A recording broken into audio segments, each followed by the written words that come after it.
All right. So I found the button. All right. Chris, I'll turn it over to you.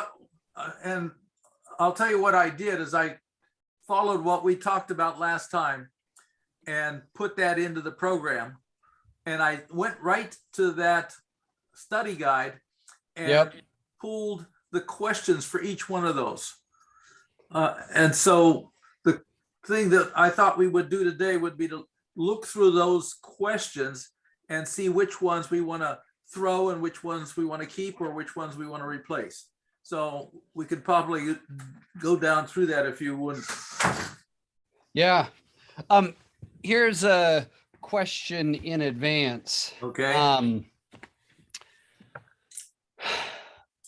Are people going to have, well, I don't know, it's back. Here's what I was going to ask. Are people going to have this agenda or these questions in advance? Yes, we can. Okay. The reason I mentioned that is if they are, we might want to have, in a way, sort of two different documents. Okay. One that we're giving them, and then I would not really have more than one question per chapter. Okay. And then maybe we have a document that has more questions if we want them. All right. Okay. But if we're going to do it, if we're going to sort of pass this out while we're there, I think maybe we would have all of them. I don't know. Okay. That's a good point. Number one, if you only have one question per chapter, and we choose the right questions, that could be an enticement for them to join. Yeah, I think that's right. So for example, on chapter 1, I like the first question. Okay. I think you can get, I mean, most of what he wants out of that. It's a kind of well-known philosophical move. You know, it's in the Abolition of Man, there's more of this too, right? Where he'll sort of say things like, nobody argues over whether the other person likes pineapple or not. You only argue over things that you think have an objective answer. Now, I don't know, that might not quite be true. There's a question of aesthetic judgments, which are complicated, but in any event, this is what he wants to say. He wants to say the whole point of arguing is that you think that there's a right answer, and that this social practice testifies to the objectivity of the moral law. As long as we have the other questions as backup, because you'd never know how verbose people are going to want to be. Yeah, that's right. Or quiet. Or that's quiet, right, exactly. You don't know what level they're going to be at. And particularly in the morning, they might be less likely to want to talk, till they get warmed up. But it just seems like you want to make sure, because I think that the way that it's structured from 9 to 10:30, there are 2 chapters from 9 to 10:30. Am I right, Vince? That's right. Yeah. So, we have to be able to talk, although there is also going to be an introduction, isn't there, Vince? Yeah. At the beginning? Yes, that in that 9 to 10:30 will include an introduction. The question we have to ask is, how long should that be? Who should do it? And what we want to accomplish by having that introduction. So, but probably, what do you think, about 15-20-minute introduction? Oh, at most. I would say, yeah. You don't want to talk at people too much right after they first sit down. Okay. I think that they might find it interesting to know why the book was chosen, why there's only certain chapters that were chosen to focus on. Right. And then a little introduction as to what it is that we hope they get out of the experience. Right. Yep. And then maybe get into some of the philosophical things that Chris knows. Yeah, that's giving them kind of the inside track. Yeah. this, which is, I think, very valuable. So you had 3 points there. Why the book was chosen, why the chapters were selected. And then what was your third one? I don't remember. What we hope they get out of it. Yes, that's it. Thank you, Chris. Okay. Got it. Okay, so we can move on then. So book 1, chapter 3, the reality of the law. There were only 2 questions associated with this, as you can see here. Yeah. So here, these are really 2 rather different kinds of questions. I mean, I think of 1, 2, and 3 for chapter 1 is sort of all following. So in a way, I thought, well, we should just have chapter 1 because it'll lead to what's going on in, or sorry, question 1. But here, You want to keep them both? I don't know.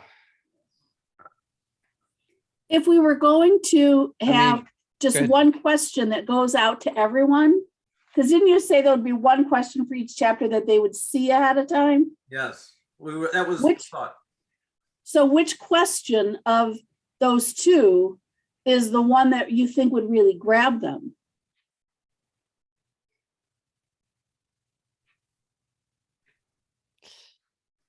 I don't know. I mean, I don't either. the second one is the most provocative. Yes. The first is the most comprehensive, because really the second question in number 1 is really pointing to question number 2. Yes.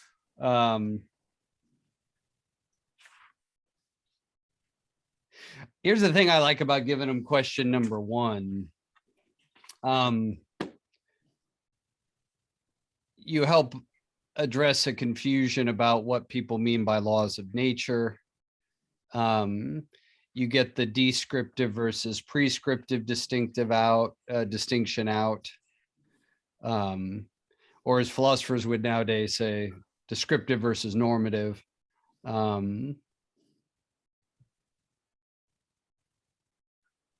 But I don't know. Paragraph 6 is the last paragraph. Is that right? Mine aren't numbered. 1, 2, 3, 4, 5. Yeah, 6. Yeah, I guess I plot for number 1. Okay. Any thoughts on that, Barry? Well, I mean, as facilitators, I agree with Chris. I think it's a really interesting thing about this, what this law of nature really is. And it's kind of jumps out at you when you read the book. But we can weave in, we can set it in the context of our world. Right. Ourselves. I having been in, a dozen or so retreats in my life, ones that we are asked to facilitate, I cannot state more strongly how eager people will be to get off subject and how time will just fly, because I'm not being critical. I think it's just human dynamics. Right. Is we invite them into this discussion, we know where it's going, and good people are just going to talk about what they want to talk about. Yeah. So we have to be a cop. You want to be the cop for the session? Well, I think what the way you keep them is one thing that was mentioned here. Just keep it simple, keep it direct, keep it provocative, and that's what we're talking about. Right. If it's too out there, then either we'll get bogged down in it, or someone will literally start talking about something else. Okay. Yeah. All right. And C.S. Lewis wrote a very good text, very accessible, and from there we're boiling it down even more to its essence in these sessions. So Right. And I think one of our goals is to entice them enough to what's going on here that they go back and do some self-study afterwards. Right. what their appetite's for. Okay, book 3, forgiveness. There are 4. Yeah. I actually love that first question. That's a kind of provocative question. Yeah, Um, it's got the right words in it too. right. Yeah, okay, Harder to forgive other people than to be chased. yeah. But I mean,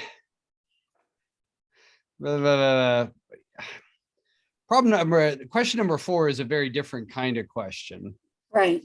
Problem is, it's hard to talk about that unless you know the people you're talking with really well, right? You know, Because I wrote this my is, top 10. The first person I need to forgive is my wife. Oh, really? Why is that?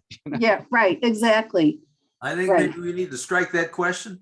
I think so. I mean, unless you're, that's more like a I don't know, A journal writing yeah, exercise. journal writing, or if you had a, year-long faith sharing group or something like that, and you knew people and you trusted them and so on.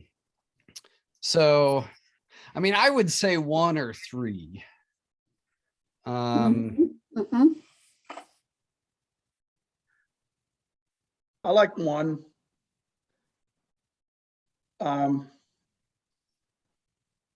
It's about forgiveness. It's quite a challenge. Yeah. And that, I think, would entice conversation. People will go, yeah, I want to talk about that. But I think it's important to also talk about question 3. Yes. Yeah. That is, I think that's an important thing to talk about, but we don't have to entice them with it. Yeah. So we'll keep it on the list there, and we'll go with question 1 as the lead in for the information we send them. Yeah, I think so. I think that's right. Okay, the second chapter in the morning, the great sin.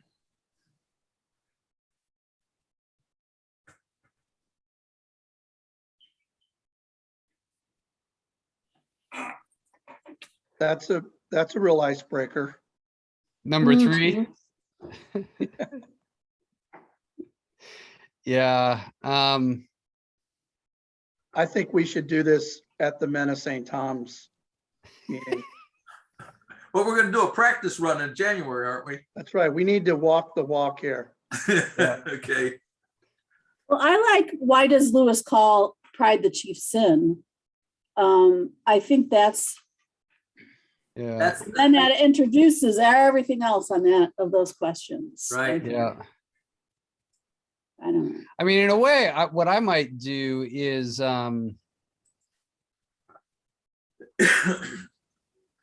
might combine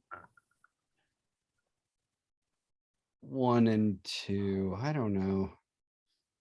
Bum, bum, bum.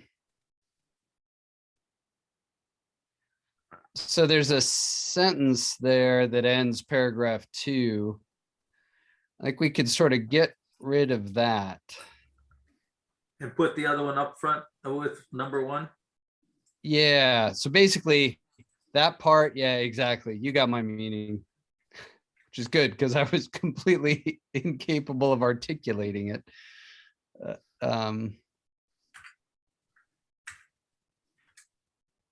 Right. And then I might even delete that sentence Lewis writes up to paragraph 2. I don't think you can't miss that. We don't need to flag that for him. Right. That's what I do. Okay, we're making great progress here.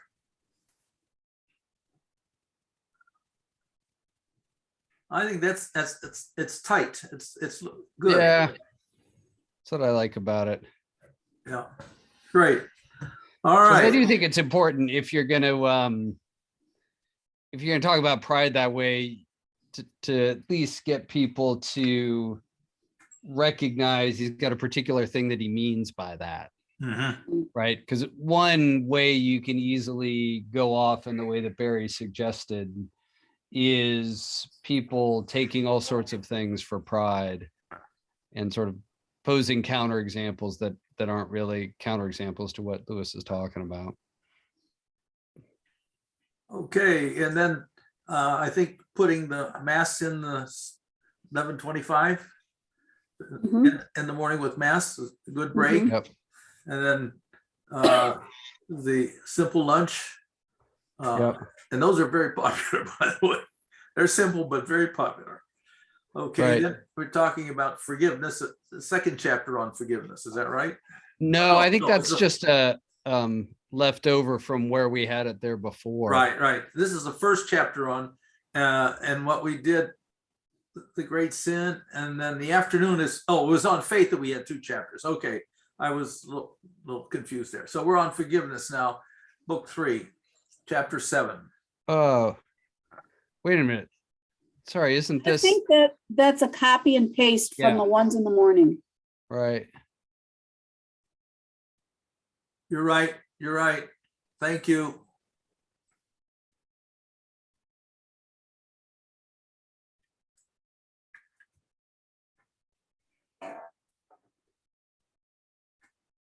And that too. Mm-hmm.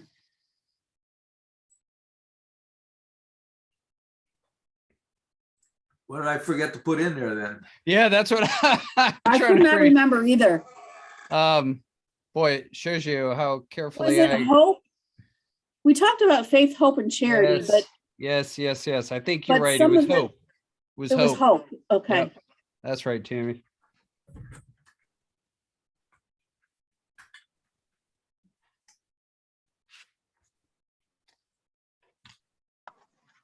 Okay. Now let me go back and get that. This is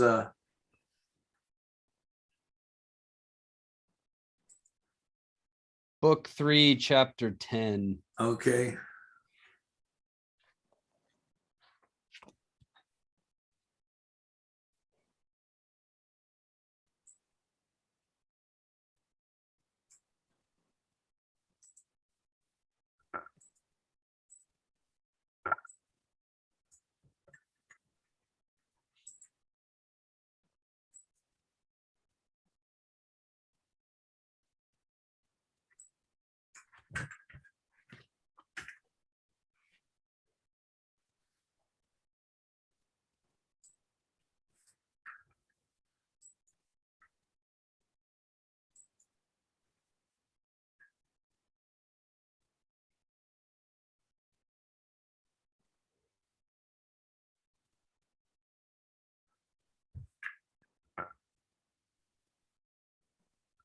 All right, I'll clean these up, the numbering on this Right. later. Okay. So I think 2 or 3. So in our culture, why is it difficult? Or how is it that the desire for those are things you could combine, really. Because in a way, the answer to number 5 is supposed to be the overcoming of the obstacle, or sorry, the answer to the question, how is it the desire for heaven gives a good reason, supposed to be the overcoming of the obstacle, why it's difficult in our culture to have a Christian hope of heaven. So I can see combining those. Yeah, exactly. I don't know what other people think, but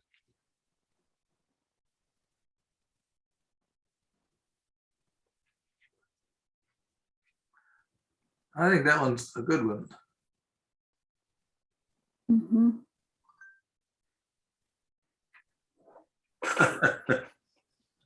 I like that first one though. It's Yeah. actually the first question. This one here is not. right.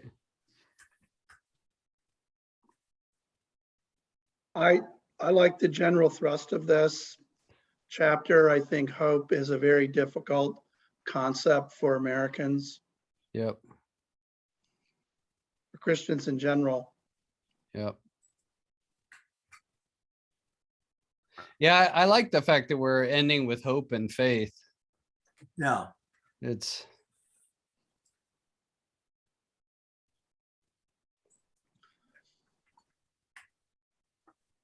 I mean, for what it's worth in the discussion, that last question, fool's way, disillusioned way, Christian's way, like that's something we could actually do. That's not too personal, you know? It's not Okay. like the list of people you need to forgive. Yes. So I don't know, I would keep that on the list, but I would make what you have as number 2 now, the thing that we send out.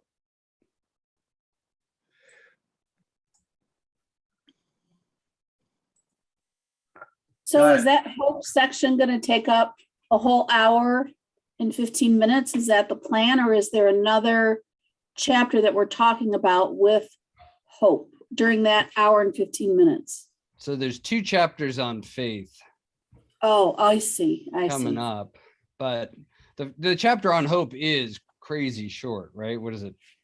3 pages or I something like haven't that? read it yet, so, Well, since we're having 2 chapters on faith, we could put one of them before the break. Now, I'll also remind you that this will be the first chapter. Hope will be the first chapter after lunch. People usually get a little drowsy after about a half hour or so after lunch. And so we have to keep it fairly lively. Yeah. What we might do, let's see what time we're starting. We're starting at 1 o'clock, 2:15. We could even kick this back to 2 o'clock for the afternoon Yeah, break and let people get some caffeine or something in them. right. And then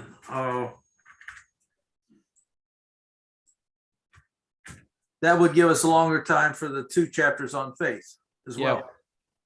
Yeah, I like that plan. Okay, okay. very good. Okay, now faith. Hmm.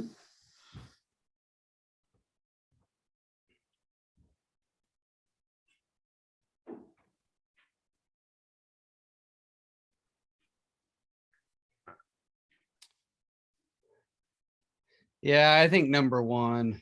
Mhm. I agree.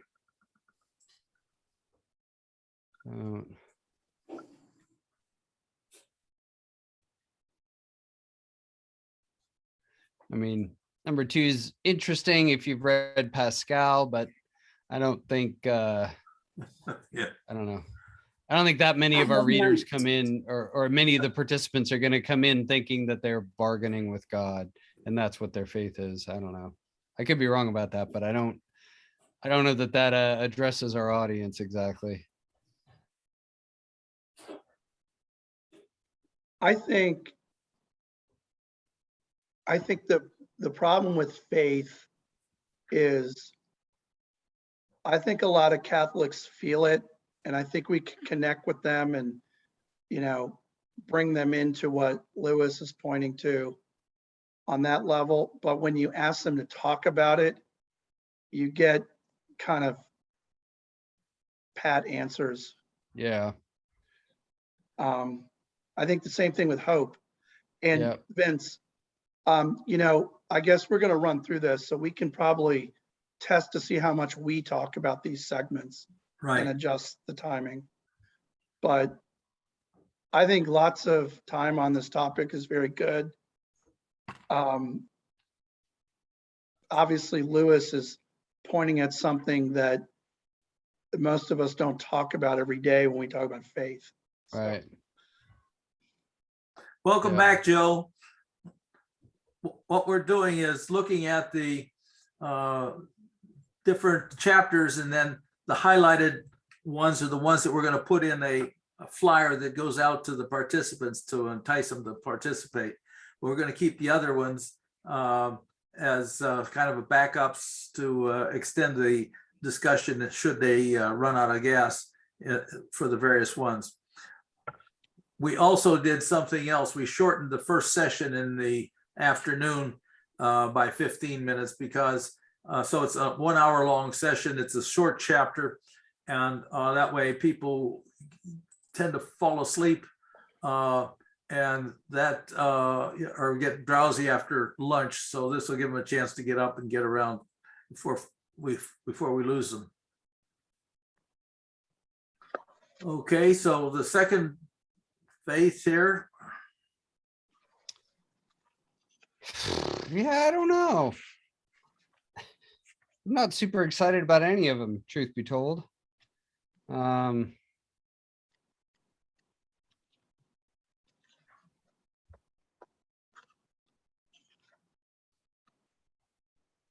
Why did we skip over, I'm sorry, I missed the last meeting, but why did we skip over charity?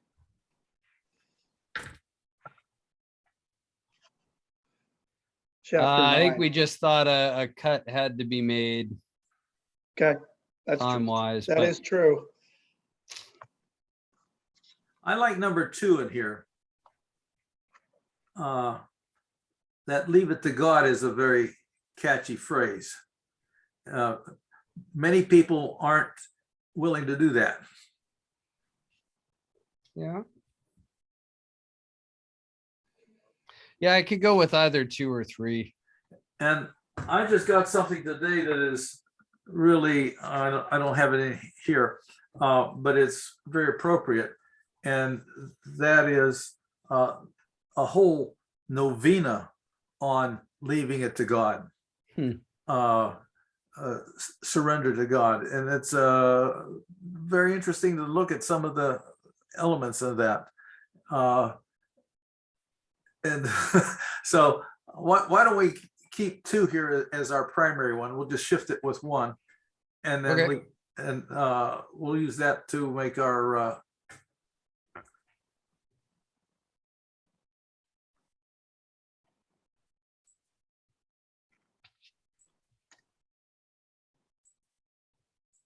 lead in. Okay.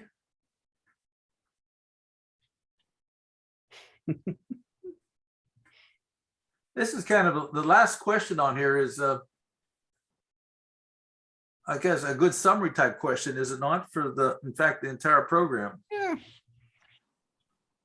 Sort of go around the room. Yeah. Yeah, what would you really take away? Yes. I would say takeaway instead of what have you learned that you didn't know before? Because you may have known it. You just may not have decided to put it into practice. I think takeaway is a better word, Chris, that you just said. Yeah. I can see that.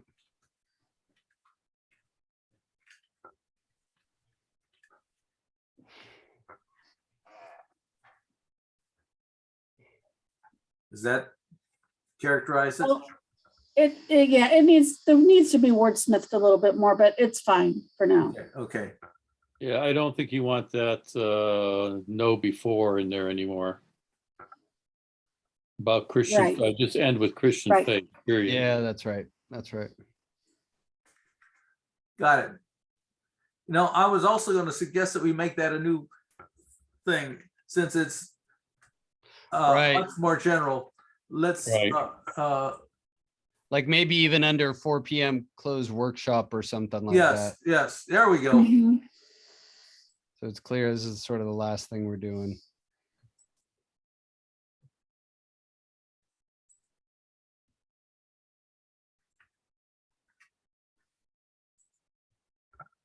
Yeah, and this is a share that's not, broken up into little teams. All right.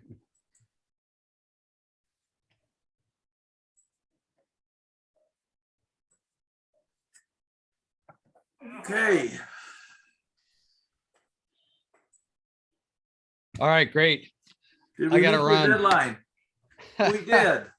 Thank you. We got a bunch of work done. I appreciate it. Yeah.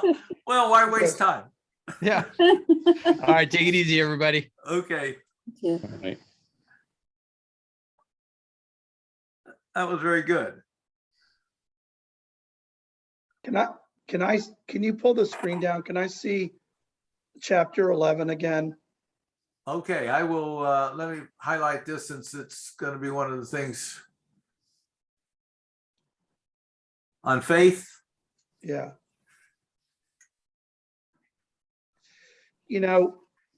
I think we could probably get into it in this topic, but one of the things I liked about this chapter is, it's kind of what I was talking about before.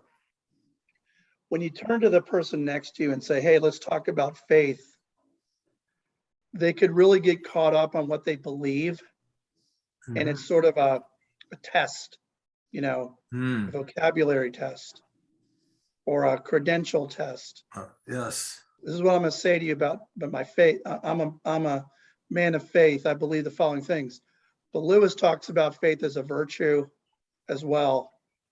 And I think we want to talk about, I think we obviously get more mileage out of the second part of what Lewis says, that faith is a virtue and something you live your life according to, a virtue, not just a series of stated beliefs that we can vocalize. How about we do this?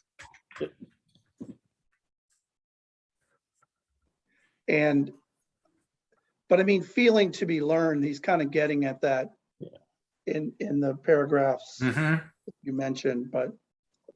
Okay, I've got to go, guys, and I agree with Barry on this.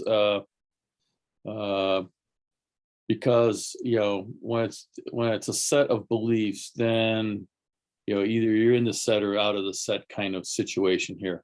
We Okay. could all have different sets of beliefs, but looking at it from a place of virtue is how you bring people together on it. Okay.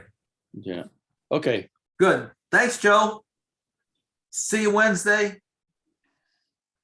It's bull and beer on Wednesday at 9 Irish Brothers, in case you wanted to know, Barry. You're teaching that night, though, aren't you? No, actually, I'm grading, so maybe I'll bring the papers and We'll have a help pint. you. Yes, I'll pass them out. How many do you have to grade? I have eight more to go. I've done 5, and these are 30-page papers. So Yeah, I But- went through that this fall with 18 plans, strategic plans for business plans development. And they were all about 15 pages long or so. So it was a lot of reading. That's Well- my least favorite thing about teaching is grading.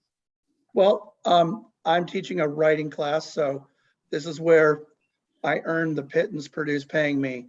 It's now my time to actually grade what they've written. Yeah. So Good. Okay, what else do we need to do today? I talked earlier to Joe before he left about the issue of he did not do anything on this, but will do so. I reminded him of that. He took the notes, so we'll go after that. I think we're in pretty good shape. We'll Oh, yeah. target January for doing a dry run. We'll invite Tammy to the meeting to be a referee. How's that? So, hey, Vince, I have a question. Yeah. If I'm going to be a facilitator, am I going to be kind of a facilitator for each of the topics when we break out? We haven't decided anything on that yet. One of the things that we're thinking is, you know, how many people we're going to get, and we should have a contingency plan. So if we're going to have 20 or less, we have everybody together kind of thing. If we have 60, we have maybe put a criteria that max size of a breakout would be 20 people or so. Or we could make it 15, but anyhow, we could then make the decision based on the registrations that people have. All right. Before we get to the breakout, was the idea that one of us would introduce the topics? We haven't decided that yet. I was thinking we could get Chris to do that. Sure. Is it something that you want to do, Barry? Well, I want to do whatever works. I just saw my name on one of the boxes that Vince has lower down. And I was just, because unfortunately I missed the last meeting, I just wanted to know what that means. But I think Vince answered my question. We haven't decided that yet. Right. Mhm. Okay. Yeah, I mean, I have experience with facilitating faith sharing discussions and things like that. And And I'm more than happy to do or not do anything really, but just wanted to know what that meant. Well, we'll have to work that out, and let me just put a note in here.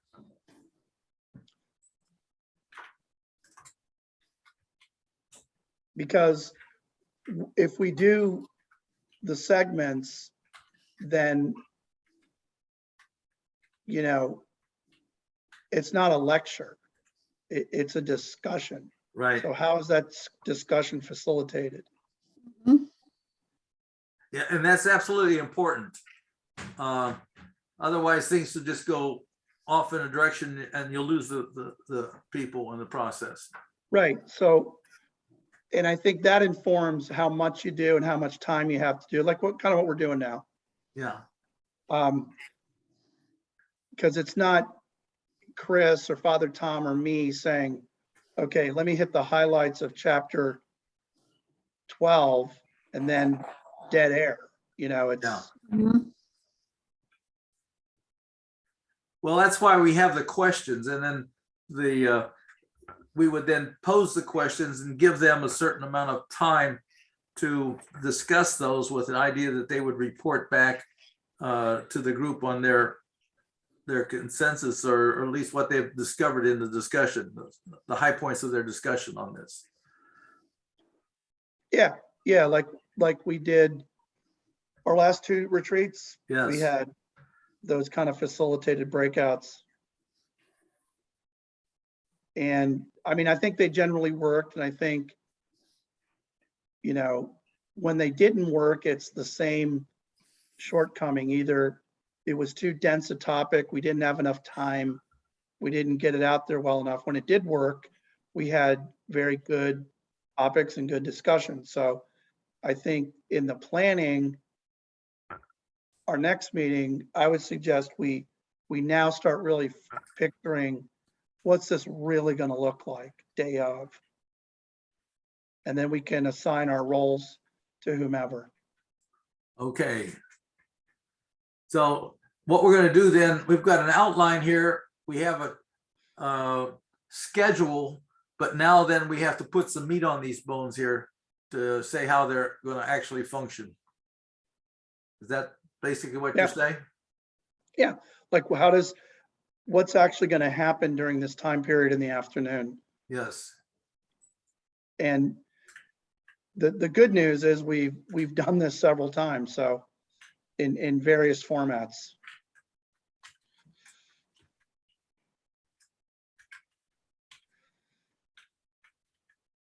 But I think what I remember from the very first meeting was maybe a thought that Father Tom would kick off the whole thing briefly, and Chris would be kind of our master of ceremonies or something like that. okay. I think that's a continued thing. Father Tom is very much a fan of C.S. Lewis and has read him widely. And he referred to him in a sermon the other day at daily mass. And so I think he will very much appreciate having the opportunity to do that. And so at the very beginning, when we talk about here, schedule today, in the morning session begins at 9 o'clock.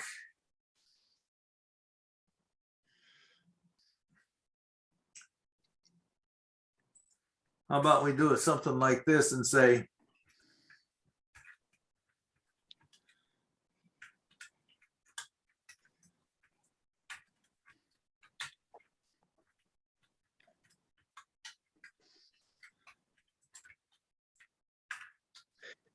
Did Father Tom come to the last meeting? no, So Father Tom hasn't come to any of our meetings. that's correct. So, I mean, I think, to me, I don't know if this is the case, but I gotta think he's very happy that the lay parishioners are taking this on in his very busy life. So I think someone needs to kind of take his temperature on what he really wants to do here. what role he sees for himself. I can do that. Barry, I think that's a really valid point. There's a lot, you know, we have a priest transitioning out. We have another priest coming in. There are several vacancies of staff right now. There's a lot on his plate. Yeah. And you know, we can do this. I'm fully confident that we've got really good discussion questions. We have a good understanding of C.S. Lewis, and we have kind of a pro in Chris to sort of round our sharp edges. Right. Oh, he brings the credibility and the insight that we don't have. Right. And I mean, this goes back to Father Patrick, but the pastor seems overjoyed when this whole thing is set up and they can come in and thank everybody, but not spend like the whole day. And, you know, don't want to offend him, but I just want to make sure that the Men of St. Thomas reads his intentions correctly. Okay, I will make an appointment to talk with him, and I will share this setting for the day and the rough plan.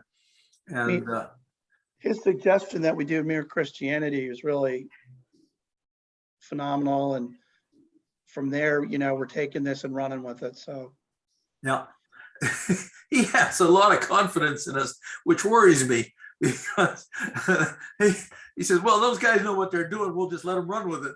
And that puts a lot of well, on our this is shoulders. my fourth retreat with this group. I missed the one with Carolyn Wu. I would have had 5, but of all of them, this is, to me, I wouldn't say the easiest, but it's the most accessible subject matter of all 5. Yeah. And Fratelli Tutti took a lot for us to kind of really break that thing down and understand it. Yes. No, I'm most excited about this one of all of them. I like the one 2 years ago, and then, but this I'm even more excited about. Yeah. And Tammy's excited about it too. That's why she's helping us. We can't thank you enough. All right. As I told Vince early on, I'm full of opinions. So. But this the is nice just an thing is that outlet. we don't have to pay for them. Right. Not yet. Not yet. Oh, Vince, you will. Okay, yeah, all right. Great. All right. If we are accomplished a lot this last 40-some minutes, shall we call it a day? Sure. I got some papers to grade. Yeah, okay. Good luck. Thank you. All right, All you're right. welcome. Take Take care. Bye-bye. Bye-bye. Thanks, Vince.